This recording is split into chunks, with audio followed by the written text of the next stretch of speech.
When I think about the backlash sometimes that DEI, some parts of social impact are having right now, what's happening with our brothers and sisters down through the South, I couldn't think about another space that I would want to be in. Listening to people speak and listening to how the function of DEI have impacted them. This is exactly what I want to do and where I want to be and how I want to continue to influence. There were many times when I faced, microaggression, whether it's subliminal discrimination or overt discrimination. When I failed a lot of times, but I didn't let those failures keep me down. Your success is not a one-day journey. Success is a long-term, is a marathon. It is definitely not a sprint. So you would get there. If you want to get there, eventually you would be successful in whatever you define success as. You would get there, but it is a journey and you have to be able to be in it for the long haul if you want to be successful. Welcome to Career Conversations with Ola, the official podcast of Career Zone by Ola. I am your host, Ola Adediji, a human resource professional, career enthusiast, and a coach. Your go-to guide through the highs, lows, and everything in between of building a meaningful career. In each episode, I sit down with incredible professionals, trailblazers, go-getters, and everyday leaders to share real stories, practical advice, and lessons you can actually use. Whether you're just starting out, pivoting, or chasing your next big goal, this space is here to inspire and empower you. Join me and let's navigate the world of work together. Welcome back to yet another interesting and insightful episode of Career Conversations with Ola. This is the space where we get to deal with real, relatable career stories of incredible professionals who have been there and they've done that. You know at this point that I bring you just the best, I like to say best in class, incredible professionals every episode. And today we're going to be discussing the struggles, the wins as usual, and the lessons that has shaped the career of my guest today. I believe that the best insights come from honest conversations that help you grow and level up your own career. And today, I'm so excited about this one. I have the absolute pleasure of sitting with an amazing guest, Avelia Stewart. Avelia is someone that I've known for a few years in the human resource space, but I'll get to doing an introduction in a bit. I just wanted to say thank you so much for making time out for this, Avelia. It's such a pleasure and a privilege to have you on this episode. Thank you, Ola. It's a pleasure to be here and thank you for the invite. Thank you. So we'll get into, a bit of an intro about Avelia. Avelia is a senior people and culture leader with over 15 years of experience, including a decade in leadership. She's done it all, driving culture change, shaping inclusive workplaces, building talent strategies, and mentoring future leaders.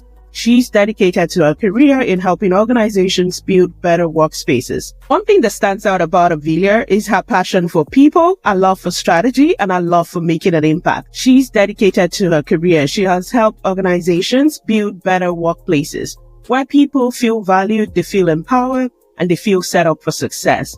We're going to talk about her career-defining moments, her leadership lessons, her ability to build inclusive workplaces. It's going to be a really robust conversation today, so I would say stay back because there's lots of insight coming your way. Avelia, you're welcome again to Career Conversations with Ola. You know that I've been looking forward to this particular episode, so it's so good to finally have you.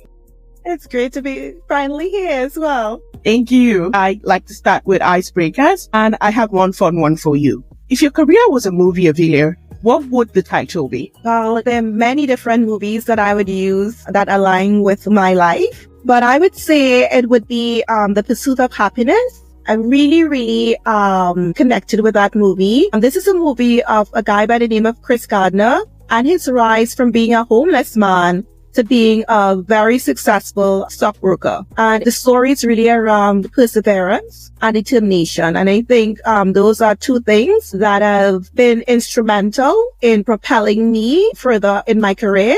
And so I definitely could look at that film and say, this is something that definitely resonates with me. I love that particular movie. I believe I've watched it more than once. That's how much I love it.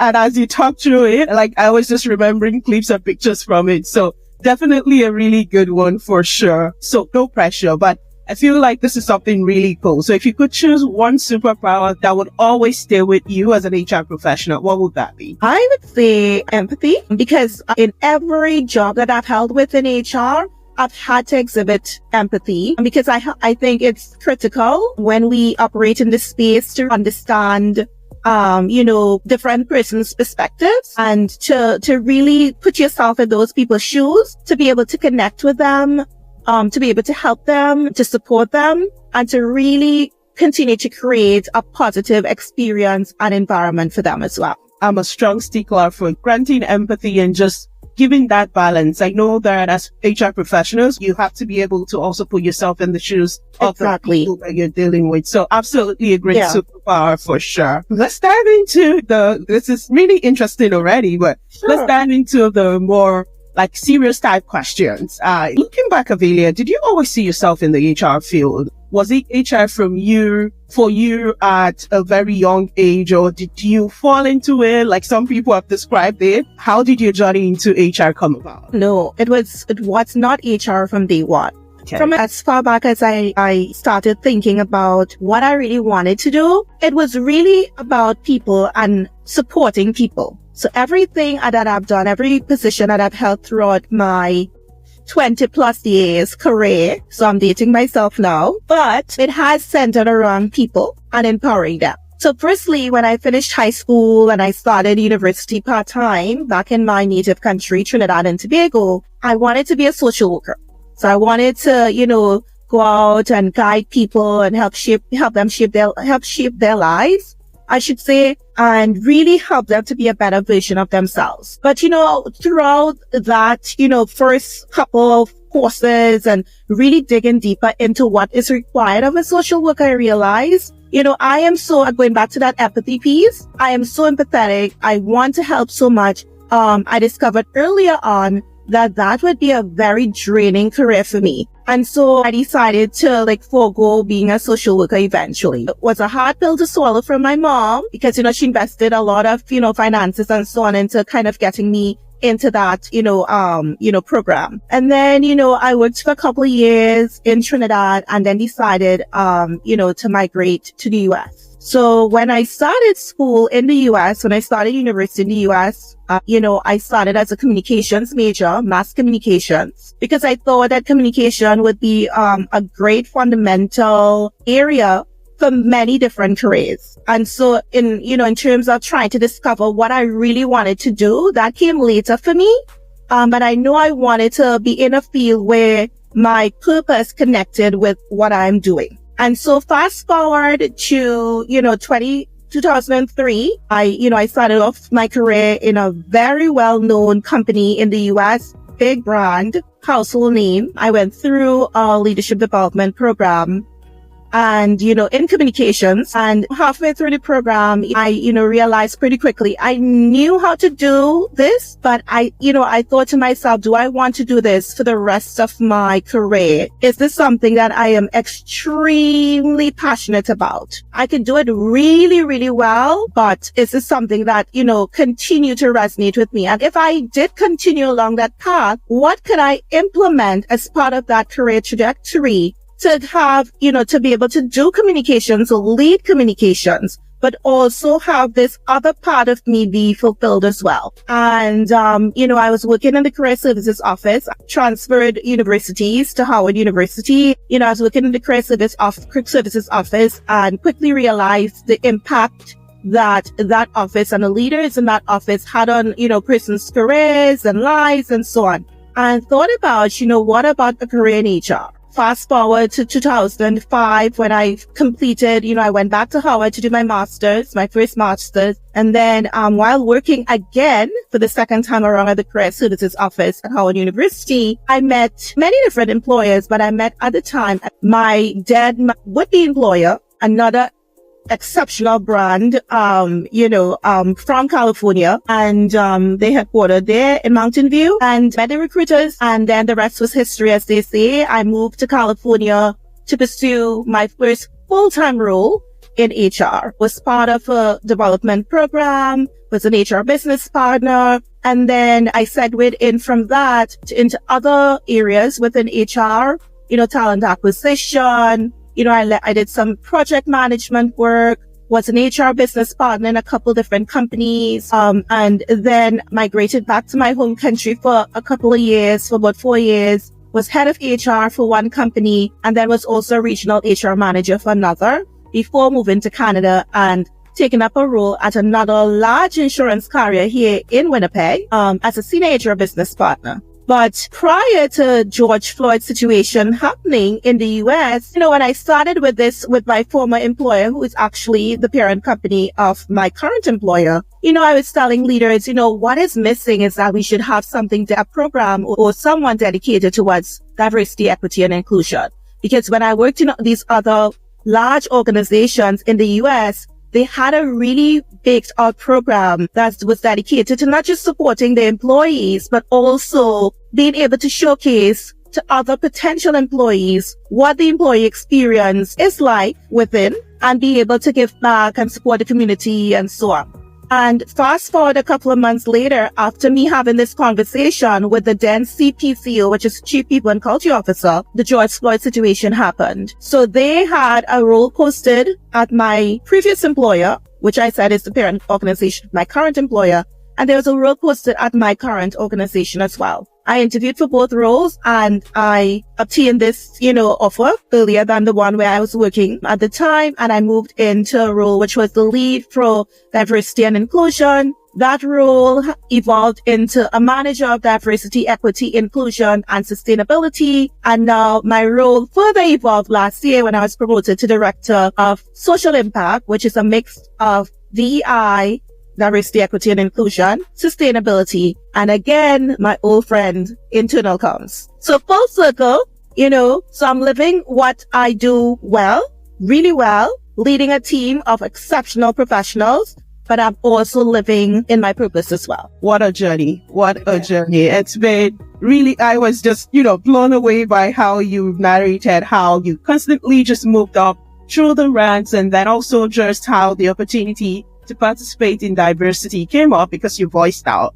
because you spoke up about how you were feeling about things and about how there could have been change. And, that's one of the things I always just propose is you never know what opportunities come. Don't hold back. Mm-hmm. And we can see for sure how that has helped you. So you did move from being in the career counseling office back at your university, and you moved into HR roles and now into diversity type roles, which has even blown even bigger to diversity, sustainability, and communications. My question is, throughout all of these pieces, was there a time where you felt like this is exactly where I should be? Were there defining moments in your career that further reinforced that, yes, this is, where I should be, and this helps me reinstate what my purpose is? Did you find any of those moments? Yeah, there were many moments, Ola, that I thought to myself, this is definitely my passion. And it's not just my passion, but I'm definitely living in my purpose as a professional. But recently,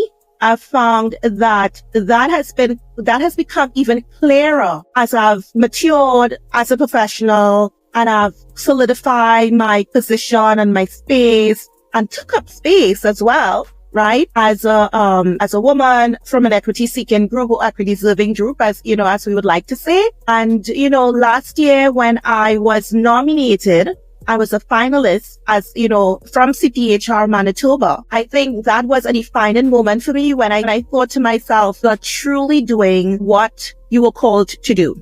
Right? And even though I didn't win, winning would have just been the cherry on top of the icing, of the ice cream or the cake. But the fact that I was recognized for this work by my peers, nominated, became a finalist. So that was a solidifying moment for me. Beyond that, I recently got to speak as a panelist to speak about the great work that my organization is doing, and listening to myself, in speaking on that panel and listening to myself. I was saying to myself, my God, we have done so much as an organization together, because I couldn't have done it by myself. But you led this. You were the one who came in, had a white paper, nothing was there. And you thought about what that vision should be. And with the support of leadership, with the support of your peers, of everybody in my organization, I did that. And when I think about the backlash sometimes that DEI, some parts of social impact are having right now, what's happening with our brothers and sisters down, further south, I couldn't think about another space that I would want to be in. So I think for me, it's, listening to people speak and listening to how, the function of DEI have impacted them, seeing the progression and the journey. So it's really in my mind, within recent times more than before. And this is exactly what I want to do and where I want to be and how I want to continue to influence and support. And I know some people would say it's so hard. Every day you have to get up and you have to influence because it's never a one and done. And I kind of like that because it's like, you're always on that grind to influence and to promote and to build awareness and so on. I like that because I like the hard things. I don't like easy things. And hence my desire to kind of build stuff from scratch. But, could honestly say that I'm right where I need to be at this time in my career, at this time in history. That's so good. I loved how you wrapped it all up. And yeah, it's just beautiful how at the end of the day, you feel like everything that you do ties to your purpose as an individual. And that's all I've heard you say. It's how you've been able to piece everything together. And you feel like, what? I feel like I'm doing the hard things. I feel like I'm having to influence a lot. But when you look back, I'm sure you're happy at the impact that you're making on a daily basis based on the work that you do. I'm more of a generalist like but I am a big advocate for everything in the D&I space. And yeah, it's sad to see how things are changing in that light for sure. But I think it's important that we feel as though we're leaving an impact on a daily basis.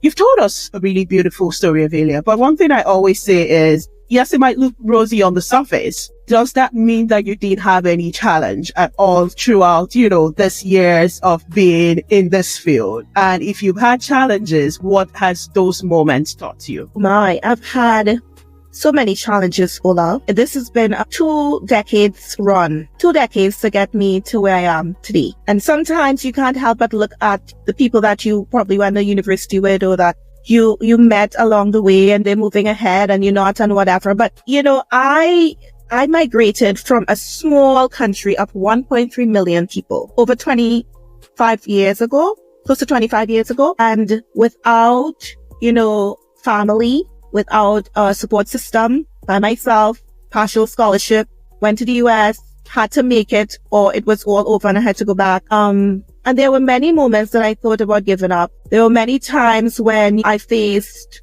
microaggression, whether it's subliminal discrimination or overt discrimination. When I failed a lot of times, but I didn't let those failures keep me down. I believe in a superpower, a higher order, somebody greater than me, beyond me, and I pray, for those who believe, right? I pray, I'm a praying person. My mom, God rest her soul, was a praying person as well. So I have my ancestors who came before me. I'm standing on their shoulders as a strong person, woman of color. And, there were times when I think I couldn't go on. I couldn't make it. There were times when I, left positions that no longer served me, or where it was so hard to do it on my own. But I also had great persons in my life who believed in me when I couldn't even see the greatness in myself. They saw the greatness in me. And, those are also the people who I keep in my corner, persons who I met in university and, my boss when I was at the career service office and people who I met in my, my first company and my second company who believed in me, who saw that light that I didn't see at the time. And so those are the people who have helped me, pushed me, supported me, been my mentor, been my sounding board to keep me going forward and to keep propelling me further. Even my previous leader at my current company, who is at my old company now, she continues to be an informal mentor. My current leader is very supportive of me. I have great colleagues that I work with as well, but that's not to say it hasn't been hard. It's been hard and there's been things that are not so positive, but I try to focus on those positive things. And when I look back on that journey and all the things that I've accomplished, if I've accomplished those things, I know I could accomplish anything.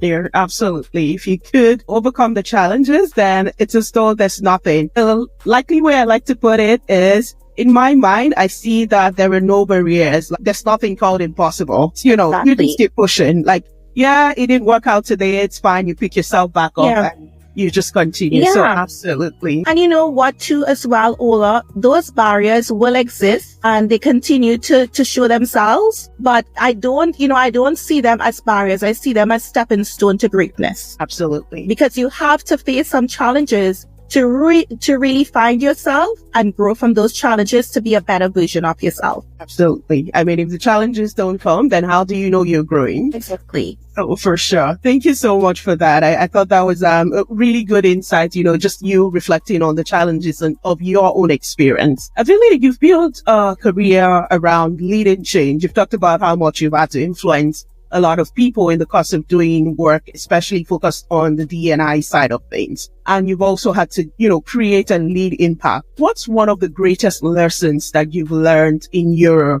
over 15, 20, thereabout years of being in your career? To me, one of the greatest lessons I've learned is two things, I would say. The first thing is about trying to think beyond just that, you know, that box or just doing your job that you were asked to do or the prescriptive way. I think, you know, what I've learned, how you are able to separate yourself from not just being good, but to being great is when you think about what could I do that is going to go above and beyond that I wasn't asked for, but I'm going to deliver really, really well. And I think that's how you separate the good from the great. And that's what I've used on my journey. And the second thing is always think about how could I, you know, and it goes back to the piece about adding value, you know, but how could I continue to influence, continue to build those connections for the greater good, right? For my own development, for my own deliverables. How could I connect those connections? Those connections are everything. And it goes back again to networking as well. You know, networking, not to be transactional with networking, but networking is about really connecting and making friends so that those friends can help you and support you along the way. And those are the two things that I've learned that has really helped me, you know, to be successful. For sure. And maybe one thing I also like to say with networking is don't wait until you need those networks before you build them. Like literally build it in anticipation for you never know. And people can tell when you're being transactional with them, really and truly. Exactly. Yeah, so it's always important to also not look at it from that lens. And one of the things someone did say on one of the episodes that resonates with me is look at it from a point of giving back. So it's not more from what can I benefit from this person, but what can I give? What can I help with? Like, you know, so that it doesn't feel transactional. Exactly. Yeah. Thank you so much, Avelia. Really, really nice insights that you're sharing with us on this episode. And I can imagine that anyone who sticks back to watch through the full episode would really love this. Avelia, I'm curious if you could, you've told us your beautiful journey, and I'll get into a bit more around D&I and some of the pieces that you've worked on. But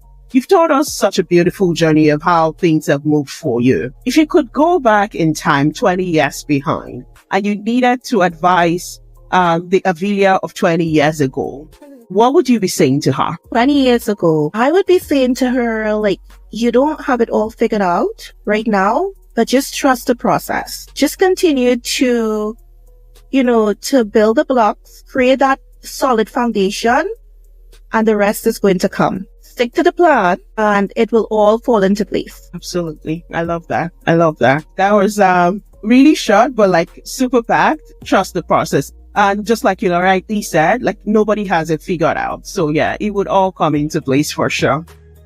You've done a lot of work building inclusive workplaces and getting people engaged. You know, you talked about how you're constantly trying to influence. What's something that has really worked well for you when it comes to getting leaders to sort of buy into D&I efforts? I think what has worked really well is to influence leaders overall is being able to tell the story using data. And so when I started in my first role at my current organization, my intent was, you know, like to be able to tell the story and be able to influence and really influence through building awareness, using the story to tell the data, and then creating a strategy based on that data while I continue to build awareness and so on. So the influence piece came with collecting all that quantitative and qualitative data, being able to put together a strategy approach, being able to present that strategy approach and get the buy-in. And then through building awareness in parallel with creating that strategy approach,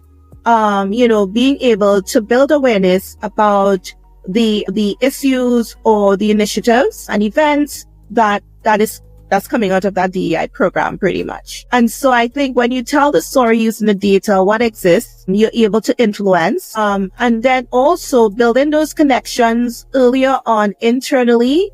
That's another way that I was able to easily influence because I took the time out to build those connections. For the first 90 days in my current organization, I was very intentional around who I needed to connect with. Who were the persons who would help me influence? What were the groups that I need to form? Getting a survey off the ground. So that survey, we could gather data from that survey and then we could use that to tell a story. So I really herded everyone that I think was important to influence. But I also went beyond that by, trying to create a network of persons that knew me and that I knew as well. More at a level that was not just, again, transactional, but they really knew me and they understand the vision that I was trying to execute on. And I think that is, a couple of ways that I use to create that impact and to get that buy-in from leaders as well. So it's really a multi-pronged approach of not just getting the data, but influencing through building connections, sharing the story and continuing to massage and build on those relationships. Absolutely. But you need those initial foundational pieces of, great relationships, good data, and then you can build on all of those pieces. Thank you so much for how you put that. And I'm curious, you have led a lot of initiative around building inclusive workplaces. If a leader, I feel like a lot of leaders want to make their workspaces, their teams or department a lot more inclusive, but don't know how. They genuinely do not know. If a leader approached you today to ask, how they should start, what are some of the simple and easy steps you could give them in terms of how to build more inclusive teams or more inclusive workspaces? Yeah, I would say that, leaders, they definitely need to understand the foundation of, what it takes to build an inclusive workspace.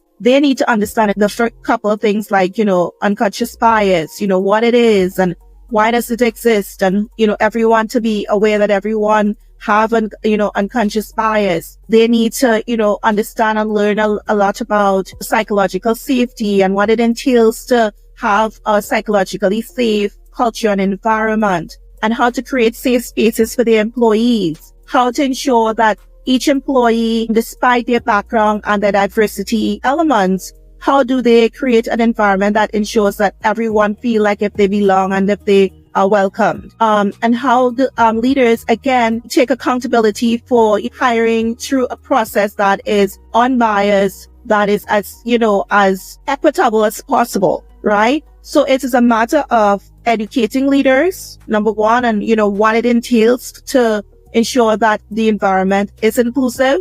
So providing that education and ongoing support for them, sharing resources with them, providing reminders, right? And showing up for them when they need support if things doesn't go as planned. So it's a mixture of providing those resources, creating awareness, and continuing to support them along the way. I think those are the ways that we create an inclusive culture, and particularly to support leaders to create an inclusive culture as well. Hey, thank you so much for how you put that. So I wanted to move on a bit more into, the future of HR. You are someone who have risen through the ranks. You've seen it. You've been there, done that, like they say. And so some of the things that we're getting to hear now, it's AI, artificial intelligence, remote work, shifting expectations of what businesses expect of their people. Things are obviously changing. Like I always say, the world of work is moving insanely fast. What are some of the big challenges that you see in terms of the world of HR and how companies operate over the next 5 to 10 years? Yeah, so I think there are challenges and there are opportunities as well. the opportunities lie through AI, we're able to operate more efficiently and more effectively. Although there are biases with regards to the data that AI produces, because ultimately human beings are the ones that are inputting that information, and how we crowdsource, we get that data through crowdsourcing. So there's some opportunities there.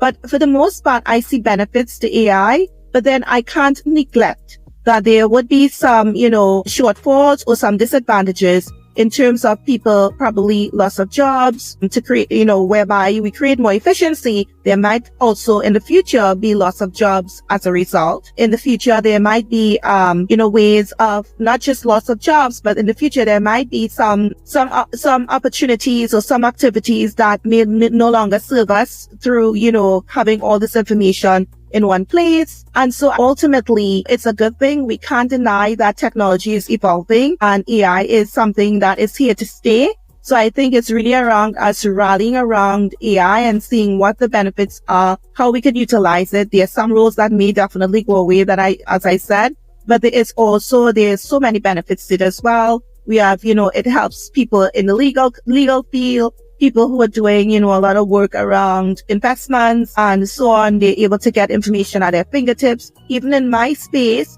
in communications, in DI, in sustainability, we use AI quite a lot. We don't just use it in totality, but we use it as a means of ensuring that we continue to operate at a faster pace. So it's helping us to create efficiencies. But we still go in and we still edit the data and audit and make sure that things are correct. We fact check and so on a lot of the times, but as I said, ultimately, this is here to stay. It's not going away. So we have to find a way of how it will be a win for us as HR professionals and professionals overall to ensure that it provides us with the greatest possible good. Absolutely. I always say AI is here to stay. It's just important that rather than, stay back and be afraid of the changes that it might bring, it's also important that we're learning and we're adjusting as we go by, for sure. Exactly. Thank you so much for that. As we look towards winding down, I wanted to ask, so if somebody reached out to you today to say, Avelia, I'm new in my career, not sure how to go,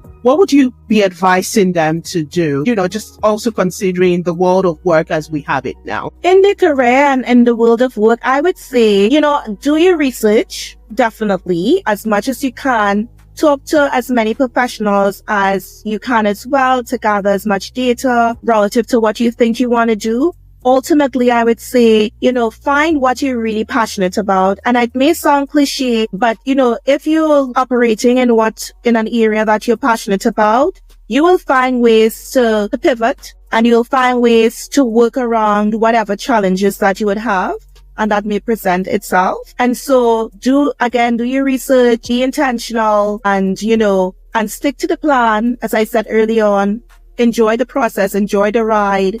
And, the rest will take care of itself. Absolutely. And the other side would be, I know that sometimes we feel like we're stuck in our careers or we never really know how to progress or what the next step should be. If somebody was feeling like that, what would be your counsel to them? Many people feel that way throughout their career. So that's an excellent question. I would say if you feel stuck in your career, come up with a plan. Being stuck one day doesn't mean that you're going to be stuck for life, or being stuck a month or a couple of weeks or a couple of months. This is just a short-term thing. But, in life, like in anything in life, your career, you need to try as best as you can be at least. And you have some kind of, authority over to be intentional. So if you're stuck, go back to the drawing board, come up with a plan for yourself of who you're going to connect with, how you're going to expand your network, who would be these people and how they can help you. Again, try not to be transactional about it, but try to create friends and long-lasting connections. And you connect with these folks, whether it's on social media, whether it's on LinkedIn. Try, if you can't afford it, meet them in person and share with them your story. Share what you think you want to do, because sometimes what we think we want to do may not be what we really want to do. Share what you think you want to do. Hear their perspective. Hear their journey. and, invite them to continue a conversation with you if possible. Have a cadence of touch points, right? Continue to share with them as you move forward from one part of your journey to the other one.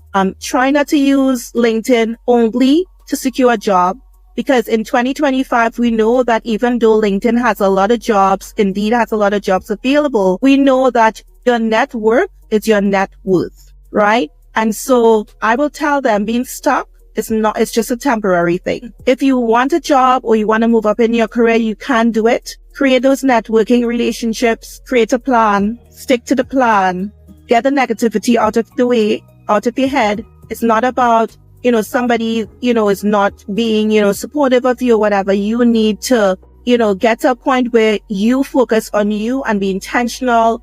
Just see straight ahead, put your head down, work at your plan, and it's going to fall through eventually. Thank you so much for how you put that. So yeah, it's okay to feel stuck sometimes, but what I hear you say is what you make of the situation is the most important. So put yourself back together, come up with a plan, and get through with your plan, and you see how things will start to evolve for you. So exactly. Thank you. Yeah, thank you so much for that. I'm working towards winding down, but looking back, was there a time where you had a failure or a challenge in your career and in hindsight became one of the best things that happened to you? Can you share us on that? I'm just hoping that somebody can take one or two lessons away from that. Yeah, looking back, there was one organization that I worked in, great organization by all standards. I was doing pretty well there. And I left. I left to go back to pursue my second master's in MBA.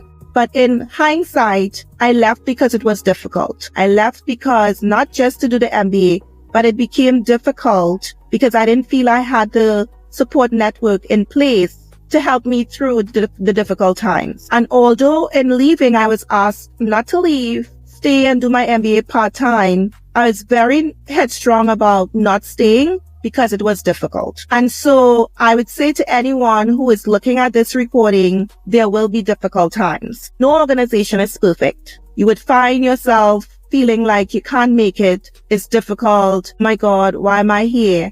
But that time is just a fleeting time. And this too, like as we say, this too shall pass. It definitely does pass. At that time in my career, I was not as intentional as I am now about creating that network of persons that could support me when I'm having a bad day, or that could be my sounding board when things are not going great, and that could guide me to a different perspective. But so I think if you surround yourself with those people, with those women or those men or whoever they are, who would be your support network when the times are difficult, because they will get difficult, I think you could get through anything as well, in addition to all the other things that I said about being intentional and creating the plan. But you will have a plan, you'll be intentional, but you will still find some level of difficulty. But It's not going to stay that way. There will be a next day that will be a bright and sunny day over the horizon. Absolutely. The cold period, the slow, gloomy periods will all phase out eventually. Exactly. Thank you so